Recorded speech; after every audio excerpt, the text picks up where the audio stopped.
Hello, I am doing my WRE on identifying emotions to third graders. So, identifying emotions. Let's learn how to identify, define, and express our emotions. Here is the table of contents. We're going to focus on today's feelings, the science behind why we're feeling this way, processing our emotions, and do an activity at the end. How are you feeling today? Miss Ashley is feeling happy today because I get to spend my day with you guys.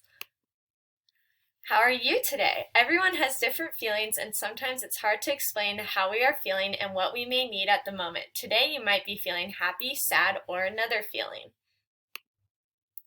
Let's practice.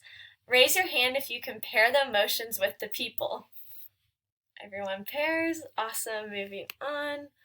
Maybe you are feeling happy, or another feeling that corresponds to being happy, like feeling cheerful, optimistic, zest. And then under that, I have listed some other words to express being happy. It is important that we can identify the degree of the emotion that we are feeling and use words that are more descriptive other than mad, happy, sad, etc.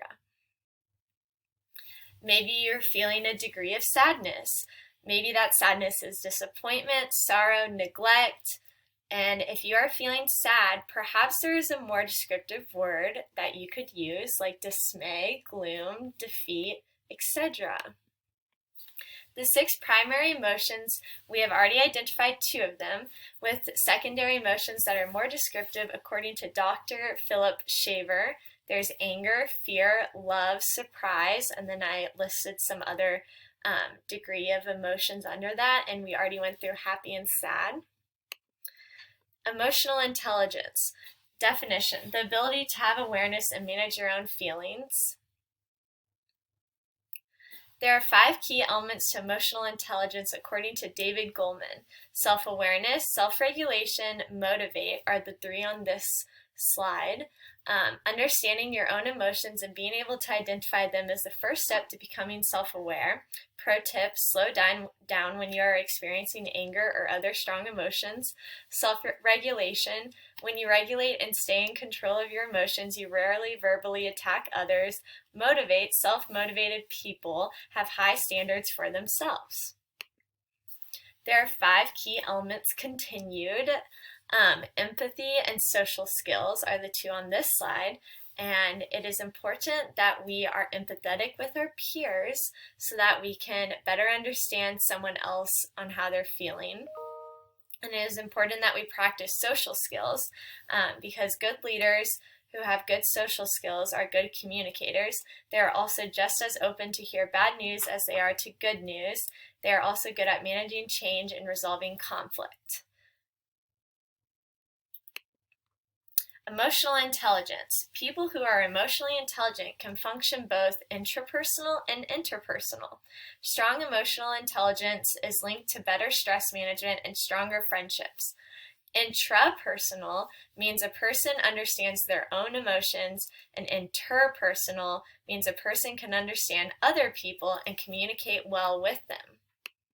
Whoa, that was a mouthful. FYI, I do not expect you to remember all of this. Now let's do a brain break. Let's do some desk yoga. Everybody follow me.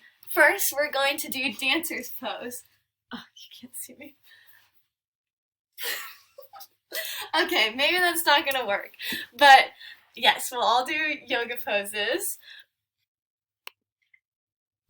Now we're going to process our feelings. Let's practice self-awareness and self-regulation in a classroom setting. This is Johnny. Say Johnny is feeling angry. If he is feeling angry, he needs to first identify what thoughts are triggering his anger. After he's identified these thoughts, he may be feeling frustrated. To help with frustration, he should lean into the emotion and learn from it. Now he is processing. He can respond to the emotion and transition from it. And then my face is blocking this, but I'll move it. Then Johnny is happy because he's mindful and aware of his emotions. Getting to know our emotions. Now let's practice our emotional intelligence by identifying our own emotions and what causes us to feel a certain way. Now it's your turn to practice.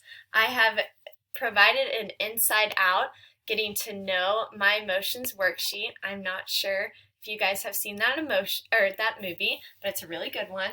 So in order to get to know our emotions, we're going to be identifying 5 emotions and how they make us feel, how they sound to us, and a memory when we felt that specific emotion.